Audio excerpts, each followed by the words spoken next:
Život na ulica mu visi nadglava na petčleno semejstvo od Štip. Samohrana majka so 4 maloletni deca nema pari da ge obezbedi potrebnite dokumenti za smestuvanje v državen stan, za što prosi i za lep.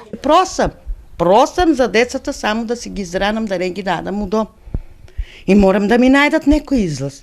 Нисам со куќа, нисам со финанси, 5 члена, 4 деца и ја едно, плюс слепа со запаление на белиот дроб, болно за лекарства ли, поскопие ли, да си ги изранам ли децата, да трчам документи ли.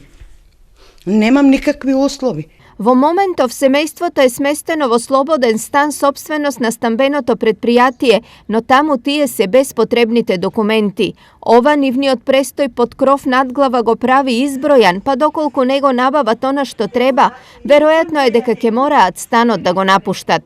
Па они ако ми спадат од тук, јас сам под мост. Сите ќе ме видите дека под мостот со 4 деца ќе спијам. Дека ќе одам, немам никој. Мајка ми, татко ми умре, кој ќе ме прибира мене?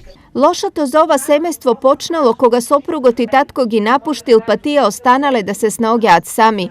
Ова на Игбал ја скратило радоста, но на низината 13-годишна ќерка детството. Како и сите мои врснички, сакам и ја да одам на школа, ама не можам перики го чувам брат. Мајка ми по цел ден оде проси, ја нема кој да ги чува децата освен ја. Садилови добиваат социјална помош, но таа не е доволна за нормален живот. На нив за кратко може да им стане многу полошо, па тие бараат државата барем да најде решение да го избегнат трошокот за документи за станот, но семејството да остане згрижено.